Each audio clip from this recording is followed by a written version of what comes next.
Halo, shalom. Shalom. Selamat hari Minggu lagi. Selamat hari Minggu lagi. Selamat bergabung lagi di kelas pemuda-pemudi. Pemuda-pemudi harapan bangsa. Dan harapan satu sama lain. Okay. Kita akan mulai dengan doa pembuka. Silakan Pak. Saya yang berdoa. Baiklah. Tuhan Yesus, kami sungguh bersyukur Tuhan memberkati kami dengan kekuatan, kesehatan. Dan pada pagi hari ini Bapak, kami mau menyerahkan hati dan pikiran kami untuk Tuhan pimpin, supaya kami bisa merenungkan bersama-sama firman yang mau kami dengar pada pagi hari ini. Dan kiranya firman ini boleh berbicara kepada kami, meluruskan pikiran maupun juga langkah kami, dan kiranya kami bisa menjadi orang yang semakin baik di hadapan Tuhan, mau hidup seturut firman Tuhan, dan boleh jadi terang di tengah-tengah orang yang belum mengenal Tuhan. Dalam nama Yesus Kristus kami serahkan seluruh doa, ucapan syukur kami pagi hari ini. Amin. Amin.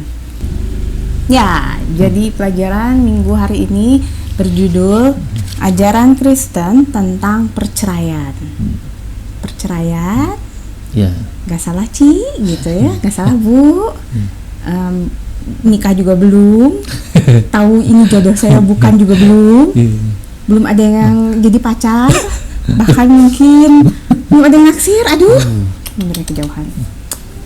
Tapi memang begitulah. Preventif ini ya. Iya betul. Pencegahan dan ngasih wacana supaya kalau nanti mau menikah dan setelah mulai menjalani pernikahan itu betul-betul dijaga, karena ada hal-hal tentang perceraian yang nah ini yang mau kita pelajari pagi ini. Jadi yang pertama harus dipahami betul dan harus sangat diingat, konsep pernikahan orang Kristen adalah monogami tidak bercerai. Monogami artinya hanya satu pasangan, dan tidak bercerai itu bukan hanya membahas konsep pernikahan orang Kristen dengan orang Kristen. Di sini termasuk, ini sih saya sungguh mendoakan dan berharap nggak ada nih di antara teman-teman semua yang mengalami ini. Tapi termasuk kalau mengambil keputusan menikah dengan orang yang tidak seiman, tetap aturannya sama, monogami tidak bercerai, karena ini konsep pernikahan yang dibuat oleh Allah untuk orang Kristen. Gitu kan ya Pak? Ya. Nah, kalau misalkan pernikahan Kristen ini lebih apa ya? Sebetulnya harusnya lebih ringan dijalani, karena pada waktu pemberkatan itu Allah hadir kan sebagai saksi gitu ya. Jadi kita berjanji di hadapan Allah, sehingga ketika kita memasuki pernikahan enggak berdua tapi bertiga. Jadi harusnya lebih mudah karena kita justru dapat bala bantuan gitu kan. Ada Allah di dalam situ. Nah, tapi terus pertanyaannya, kenapa dong ada orang Kristen yang masih bercerai? Diperbolehkan dengan alasan tertentu enggak kalau misalkan tadi dibilang monogami tidak bercerai? Iya kan, ya, semua orang berpikir bahwa kalau kita sudah masuk ke pernikahan, kata perceraian itu sebetulnya nggak ada yang mau sih, gitu kan.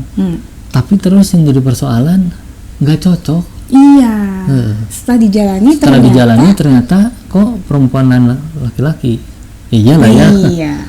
Oh, maksudnya seringkali orang-orang memakai alasan-alasan, nama tentunya udah nggak jodoh, gitu-gitulah. sudah habis waktunya gitu ya, atau itu tadi karena nggak cocok gitu, bertengkar terus tiap ketemu gitu. Nah, sebetulnya kan berarti ada di balik itu ya, ada di balik itu persoalannya. Bukan persoalan tidak cocok lalu tidak bisa berjalan lagi beriringan. Karena dari depan sebenarnya juga nggak ada orang yang betul-betul cocok ya. Iya, iya. Nah, dengan segala macam alasan itu sih sebetulnya, dengan segala macam alasan itu, kemudian kalau ayatnya kita kan dari 1 Korintus 7 itu ya. 1 Korintus tadi belum 1 Korintus 7 ayat 1 sampai 16. Tapi kalau kita lihat memang dasar-dasar soal pembicaraan ini, soal perceraian itu lebih ke ayat 10 sampai ayat 16. Nah, tapi pertanyaan kita kan tadi itu ya, kenapa sih orang bisa bercerai itu? Di ayat 10 sampai 16 ini kita kurang bisa lihat jawaban eksplisit, jawaban yang langsung.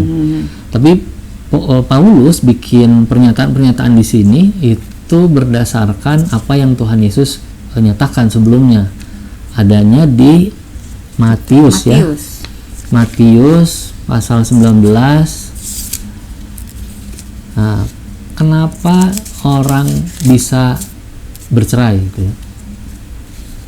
Di Matius 19, jadi ini pembicaraan Tuhan Yesus dengan orang-orang yang mengikuti dia ya.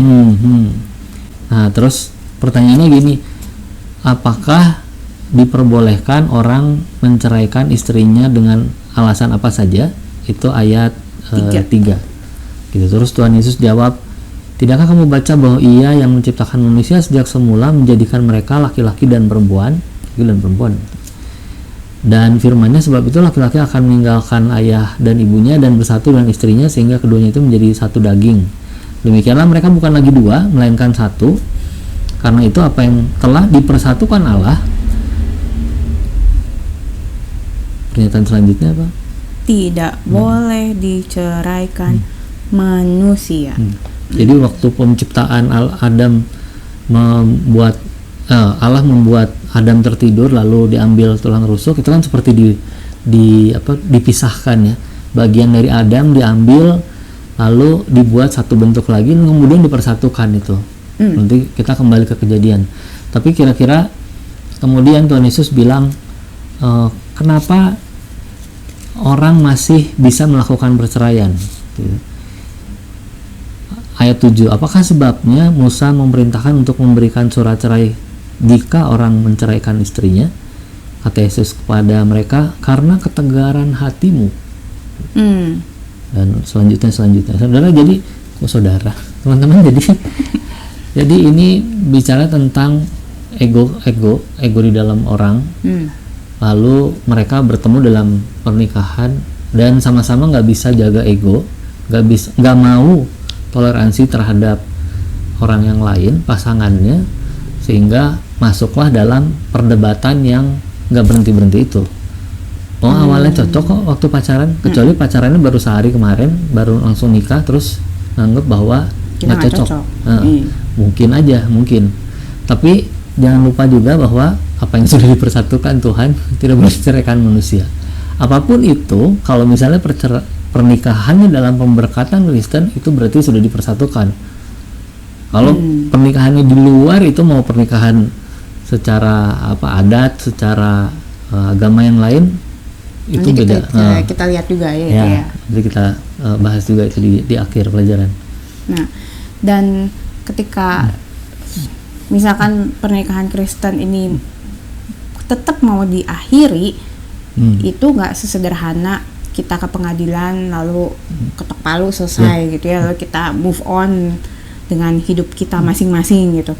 Karena di dalam Alkitab dijelaskan juga kalau misalkan sampai terjadi hal seperti itu, ada konsekuensinya gitu ya. Nggak hanya melibatkan dua orang yang bercerai ini ternyata. Kita pernah ingat beberapa edisi lalu ya, di Suara Baptis dibahas, itu ternyata paling sedikit yang terlukai itu 4 bahkan 5 pihak gitu ya. Mereka ada suami, istri, keluarga suami, keluarga istri, dan kalau udah ada anaknya. Betul. Yang paling merusak anak-anak itu ya. Dan lalu juga ada konsekuensi yang dibilang masih tadi dari Matius itu, kalau diteruskan di ayat 9-nya, tidak boleh menikah lagi, karena kalau menikah lagi hitungannya berbuat zina gitu. Dan ditegaskan juga di kitab 1 Korintus tadi ya Pak, di kitab 1 Korintus 7 ayat 10 sampai 11. Dibacakan Pak. Dan jikalau ia bercerai, ia harus tetap hidup tanpa suami atau berdamai dengan suaminya, dan seorang suami tidak boleh menceraikan istrinya. Jadi berlaku untuk dua belah pihak gitu ya. Tadi istri tidak boleh menceraikan suami, suami tidak boleh menceraikan istri. Nah, jadi ada konsekuensi seperti itu. Nah, tapi mungkin ini harus dijelaskan juga soal latar belakang orang Israel pada waktu Yesus hidup itu ya. mungkin praktek kawin cerai itu memang lazim atau gimana gitu? Ya, sampai zaman Tuhan Yesus hidup masih lazim itu. Makanya mereka memperdebatkan itu ke Tuhan Yesus. Boleh nggak gitu, memuji sebetulnya, karena di antara mereka sendiri sebetulnya ada istilahnya itu dua aliran itu ya, dua mazhab. Yang satu bilang bahwa perceraian itu bisa terjadi sesuai kehendak suaminya. Kalau suaminya bilang masakan kamu kurang pedas, kurang sambal, saya nggak suka, kita bisa cerai besok. Tapi mazhab yang lain bilang nggak bisa kayak gitu. Allah membuat manusia dipersatukan oleh Tuhan, dan kecuali kalau ada persoalan yang misalnya zina gitu, nah itu boleh tuh digugat cerai oleh suaminya karena perempuan itu second class ya, sosial stratanya jadi ada di bawah lebih, pria. Jadi yang menggugat itu harus suami gitu. Nah, Tuhan Yesus kemudian bilang melebihi dua aliran itu. Tuhan Yesus bilang perceraian itu soal hati kamu yang dablek itu gitu ya, kira-kira tegar gitu ya. Tegar itu hatinya. Jadi Tuhan Yesus bilang bahwa kalau misalnya kamu nggak tegar hati, kamu nggak akan bercerai. Kamu akan berusaha. Nah, ini masuk hukum-hukum kasih, termasuk seperti mengasihi, mengampuni pasangan. Itu kan bagian dari praktek mengasihi orang ya. Gimana kita mau mengasihi orang lain, orang ke pasangan sendiri aja kita ringan tangan, nggak mau mengampuni dia gitu, membuat luka-luka, gimana coba? Betul. Dan memang itu juga yang terus jadi dibahas di buku pelajaran kita, bagaimana mencegah perceraian. Sebetulnya sih kalau bagi saya gitu ya, bukan mencegah, karena kan kita memang tidak diizinkan bercerai, tetapi apa yang melanggengkan suatu pernikahan mungkin ya gitu. Yang pasti tadi mau selalu mengampuni, karena hidup berpasangan, hidup berkeluarga, jangankan kalau bersuami atau beristri ya, dengan papi mami, papa mama itu juga bisa ribut, adik kakak bisa bertengkar gitu. Jadi otomatis dengan suami atau istri pasti juga ada begitu. Nah, tetapi kan tadi ya kemauan untuk mengampuni, lalu berdoa bersama-sama gitu. Dan pada akhirnya ada hal-hal yang memang harus diubah gitu ya. Ada proses adaptasi di keluarga begitu kan gitu. Jadi itu tips apa ya, untuk tetap menjalani pernikahan gitu. Nah, tapi buat saya yang penting juga adalah persiapan sebelum menikah itu buat teman-teman. Ketika nanti mulai berpacaran atau sekarang sedang berpacaran, terus mulai berpikir-pikir untuk memasuki pernikahan, pastikan berdoa, tanya sama Tuhan. Kan Tuhan yang mempersatukan. Apakah ini orang yang Tuhan pilih menjadi pasangan saya? Bukan cuma egonya saya merasa cocok saat ini, atau misalnya keluarga menganggap dia baik, bobot bibit bebetnya sesuai dengan standar keluarga, atau ya udahlah umur udah menjelang expired gitu ya, jadi udahlah dia ada nggak apa-apa lah, yang penting dia baik kelihatannya kan gitu ya. Jadi paling penting bertanya sama Tuhan, karena kalau bukan dari Tuhan berat banget ngejalaninnya nanti. Gitu. Saya sudah di situ. Jadi dia harus tanya, karena kita bukan milik kita lagi kan. Tuh. Prinsip dasar ini. Betul. Jadi harus tanya sama Tuhan lagi. Nah, mungkin juga ada juga yang bertanya-tanya, kalau prinsipnya seperti itu, gimana dong pernikahan dengan Bapak Ibu ini, Bapak Arsendi dan Ibu Virginie ini? Iya. Kan yang jelas saya waktu itu nikahnya secara Islam, secara Muslim waktu itu. Lalu sudah punya anak, gitu ya. Tapi kemudian di perjalanan gitu ada ketidakcocokan. Yang memang cocok gitu. Iya, terus aduh itu parah betul lah pokoknya itu. Itu udah, kalau mungkin yang di kelas pemudi jarang ya. Tapi di kelas pemuda udah berulang kali cerita. Saya saya nikah 3 tahun, pacarannya 6 tahun. Oke. Jadi lebih. Nah terus yang terpenting itu waktu pas kita udah sama-sama berantem nih waktu itu ceritanya nih. Ini bukan mengget ini ya Bu. Kita sama-sama berantem terus nggak bisa didamaikan lah gitu. Terus saya baca ini dong si 1 Korintus 7 itu. Oh iya, dikasih ya. Di ayat yang itu. Jadi waktu dulu aduh ngaco ya. Ini bukan jadi teladan. Tapi waktu itu saya baca yang bagian itu supaya kalau di dalam pernikahan tetap aja orang beriman jangan mau menceraikan. Gitu ya. Di ayat 15 itu. Jadi biarlah ia bercerai. Terus sebelumnya di ayat 13 kalau ada yang istri beriman mau hidup bersama-sama dengan dia, janganlah ia menceraikan laki-laki itu. Nah, jadi prinsipnya waktu itu yang saya tangkap, kalau dari saya sekalipun pernikahannya waktu itu secara bukan secara Kristen gitu, bukan pemberkatan gereja, tapi tetap aja dari saya nggak boleh ngeluarin itu. Jadi itu saya bilang lah ke dia gitu, dan kita waktu itu ngegantung sampai sekitar hampir 2 tahunan gitu, ngegantung nggak jelas gitu. Ada upaya juga Pak Raymond dorong saya untuk mengupayakan rekonsiliasi gitu, berdamailah gitu dengan pasangan. Terus dia mungkin sepanjang 2012 gitu ya berusaha untuk ya dicarilah caranya gitu ya supaya bisa damai. Tapi kemudian di tahun 2013 malah ada gugatan itu perceraian. Dan setelah selesai itu terus Pak Raymond bilang, oh kalau udah keluar surat dari pemerintah ini Pak Arsendi udah boleh menikah lagi gitu. Nah kalau sebelumnya sekalipun itu bukan pemberkatan, tapi pendeta Raymond pasti nggak akan mau tuh memberkati misalnya gitu ya, pernikahannya non Kristen lah ya gitu, pernikahannya non Kristen, terus kemudian datang ke gereja dan mau teguhkan gitu, melakukan pemberkatan.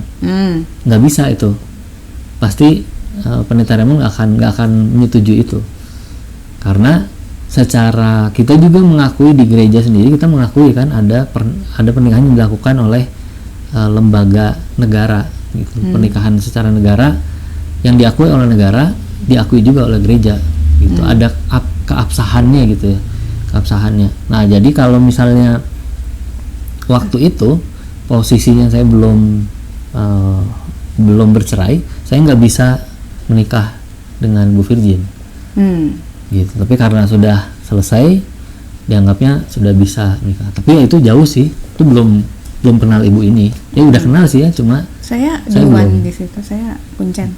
Saya belum PDKT. Nah tapi maksudnya balik lagi ya teman-teman, dari pengalaman Pak Arsendi ini, maksudnya sekali lagi ditekankan untuk orang Kristen konsepnya tetap sama, tidak bercerai. Makanya gugatan itu datang dari pihak yang tidak seiman ya. Nah lalu memang di ayat yang ke-15 itu dibilang kalau orang yang tidak beriman itu mau bercerai, biarlah ia bercerai. Dalam hal yang demikian saudara atau saudari tidak terikat. Itu yang menjadi dasar akhirnya kami bisa melanjutkan ke hubungan yang baru kan, maksudnya Bapak melanjutkan hubungan baru dengan saya dan membentuk keluarga. Nah tetapi kalau misalkan gugatan itu datang dari Bapak ini, pasti nggak begini iya, ceritanya gitu. Karena tadi sudah dijelaskan ya di ayat yang ke-12 sampai 14 itu bahwa harus berusaha mempertahankan pernikahan tetap ya gitu, selama pasangan yang tidak seimannya itu juga memang mau membentuk keluarga kan gitu. Bukan di tengah-tengah misalnya kayaknya saya salah nih misalnya menikah dengan yang tidak seiman, wah saya harus bertobat, saya tinggalkan. Itu bukan kesana ya, justru Paulus menekankan si kita sebagai orang Kristennya mendoakan pasangan kan, membawa dia kepada Tuhan, memenangkan dia, karena tetap itu adalah satu jiwa terhilang buat Tuhan gitu. Sekalipun waktu itu kita mungkin salah jalan deh, tapi berusahalah supaya bisa kemudian balik. Tapi baliknya itu bareng sama si pasangan. Ya, nah, itu yang kemudian akan sulit kemudian. Lebih sulit daripada kita balik sendiri. Gitu. Karena mungkin pasangan juga udah punya konsepnya sendiri gitu ya. Itu butuh kerja keras untuk dan kerja roh untuk melembutkan hati dia itu. Bertahan seorang diri aja udah berat, apalagi untuk ngajak orang lain gitu. Jadi mungkin ini sedikit klarifikasi juga mungkin ya, kalau nanti ada teman-teman yang bertanya, loh buktinya Pak Arsendi sama Bu Virgin boleh tuh menikah, kan sebenarnya ada perceraian misalnya gitu. Kita kembali lagi ke dasar Alkitab. Ini bukan kita membenarkan tindakan kita sendiri gitu ya, karena kami juga udah bisa diberkati. Itu pemberkatan di gereja itu nggak sederhana gitu. Betul. Nggak mungkin gereja mau mengeluarkan kayaknya izin itu ya kalau kita tidak bertindak sesuai dengan firman Tuhan gitu. Jadi itu penjelasannya. Ada ayatnya di dalam Alkitab, dan sekali lagi bukan membenarkan, bukan apa ya, karena Pak Arsendi waktu itu udah deket Pak Raymond jadi kayaknya bolehlah KKN gitu ya. Pak Raymond kasihan deh gitu. Nggak kesana gitu. Oh iya. Dan itu juga ini konsekuensi dari pernikahan yang kemudian bercerai. Gimana soal anak gitu?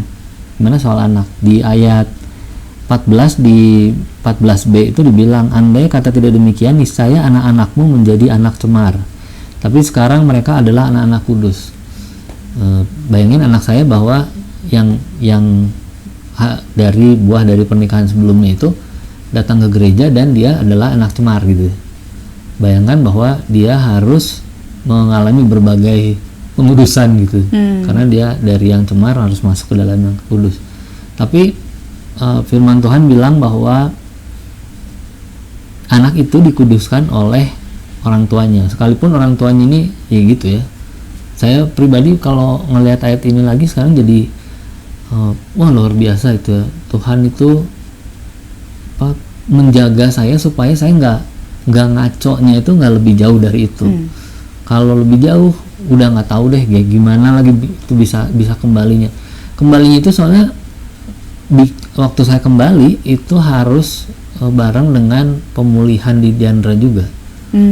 Karena nggak sesederhana itu. Dia mungkin bisa bilang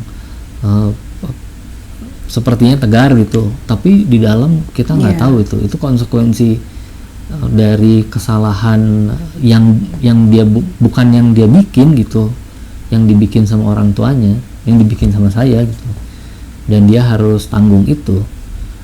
Tapi sejauh ini kita bisa terus bersyukur karena Tuhan menjaga supaya proses baliknya itu nggak separah yang nggak bisa kita bayangkan sekarang gitu, yang nggak bisa saya bayangin sekarang, tapi bisa kembali sedikit dan Tuhan nyatakan bahwa anaknya bukan jadi anak yang tidak kudus gitu, bukan anak yang, kalau ingat yang tidak kudus dan yang kudus kan kayak gimana sih, itu kayak misalnya anaknya Daud dan Batseba itu salah satunya. Konsekuensinya orang tuanya harus nggak punya anak itu. Nah ya, Tuhan ambil anak itu ya. Nah jadi memang ini buat saya perceraian itu sangat menyakitkan tuh begini. Keluarga kan lembaga pertama yang dibentuk oleh Allah ya, bahkan lebih awal dari gereja gitu ya. Dan iblis memakai segala cara untuk merusak lembaga pertama ini. Karena apa? Begitu terjadi perceraian, tadi kan udah dibahas ya, ada 5 pihak minimal. Dari 5 itu yang paling terlukai adalah anak, keturunan istilahnya gitu ya. Kalau di buku kita dibahas. Kenapa? Karena mereka membawa trauma dan luka batin ini sampai mereka dewasa. Lalu ketika mereka dewasa menjalin hubungan, mereka bisa meneladani orang tuanya gitu. Dulu orang tua saya bercerai, jadi saya juga bisa aja bercerai, nggak masalah. Orang misalnya kalau kasusnya anak perempuan misalnya, saya juga lihat ibu saya bisa hidup sendiri gitu. Atau sebaliknya juga ayah saya juga bisa gitu. Nah itu kan merusak konsep pernikahan gitu di benak mereka ya, di konsep dasar mereka. Dan ya jadi ingat waktu IBYC itu ya, waktu altar call itu banyak sekali anak-anak yang luka batin bukan dari kekecewaan di luar rumah, justru di dalam keluarga. Mungkin keluarganya nggak bercerai sih, tetapi ketika di dalam keluarga nggak ada pengampunan itu, nggak ada kasih, luka batin itu timbul dan akibatnya terjadi hal-hal yang pemberontakan gitu ya. Nah itu yang buat saya ini luar biasa ya. Memang membentuk sebuah keluarga itu jangan dipikir cuma pernikahan 2 orang, tapi ini harus melibatkan Tuhan, karena kalau enggak bisa jadi sih ada keluarga yang menikah tapi like living hell gitu ya. Nah itu kan kita nggak mau. Kita mau pernikahan, kita mau keluarga kita penuh kasih, ada damai sejahtera, sukacita gitu kan di dalam semua anggota keluarganya, sehingga menghasilkan orang-orang yang sehat rohani juga gitu kan ya. Gitu. Dan jadi pernikahannya itu dipakai untuk memuliakan Tuhan. Nah itu dia. Setelah dirinya itu masing-masing orang per orang punya anak, semuanya jadi dipakai untuk memuliakan Tuhan. Ya, Allah menciptakan kita untuk satu tujuannya, untuk kemuliaan Dia. Perceraian itu menjauhkan memuliakan Tuhan itu. Bahkan disebutnya mengkhianati kasih Tuhan kalau di buku kita dibilangnya gitu ya. Nah jadi kalau untuk tips dan trik dating dan pernikahan ya japri aja lah itu mah, karena maaf nggak dibahas di sini gitu ya. Jadi mau cerita panjang juga kita udah habis durasi ini gitu. Jadi kita fokus ke perceraian aja. Jadi, walaupun tadi nyerempet-nyerempet juga iya ya, betul, tidak terhindari. Tapi kalau misalkan mau ada yang ditanyain lebih lanjut, bolehlah tanya sama kita, japri aja. Kalau ada yang nonton terus dalam kondisi menikah terus mau bercerai, mau konsultasi, urungkan saja niatnya gitu. Iya, udah pasti jawaban kita sama. Tidak gitu ya. Oke. Baiklah. Sekian pelajaran kita, semoga nerep gitu ya, apa sih kalau bahasa Indonesia resminya? Pokoknya nerep gitu ya untuk teman-teman dari sekarang siap-siap masuk pernikahan, bahkan setelah pernikahan. Amin. Kita bersatu dalam doa, kita akhiri pelajaran kita. Terima kasih sekali lagi Tuhan Yesus untuk penyertaan-Mu sepanjang kelas kami hari ini. Kami percayakan apa yang sudah kami sampaikan dan murid-murid dengarkan, supaya ini boleh sungguh menjadi kebenaran yang boleh terus kami pegang. Bagaimana Tuhan mengasihi kami, Tuhan membentuk keluarga kami atas dasar kasih. Bagaimana Tuhan ingin hadir dalam setiap keluarga dan Tuhan ingin dilibatkan dalam setiap keluarga. Biarlah Tuhan keluarga-keluarga yang ada di dalam gereja kami saat ini tetap berada dalam kasih karunia Tuhan. Dan juga kami berdoa untuk teman-teman pemuda saat ini yang mungkin sedang menjalani hubungan, mempersiapkan diri memasuki pernikahan, atau yang sedang bergumul untuk mempunyai pasangan hidup. Biarlah Tuhan yang memimpin sehingga mereka hanya dipersatukan sesuai dengan rencana Tuhan, dengan orang yang sudah Tuhan tunjuk juga. Terima kasih Tuhan, kami akhiri pelajaran kami. Kami mohon ampun untuk segala dosa dan kesalahan kami. Di dalam nama Tuhan kami, Tuhan Yesus, kami akhiri. Amin. Amin. Terima kasih. Sampai jumpa. Tuhan Yesus memberkati.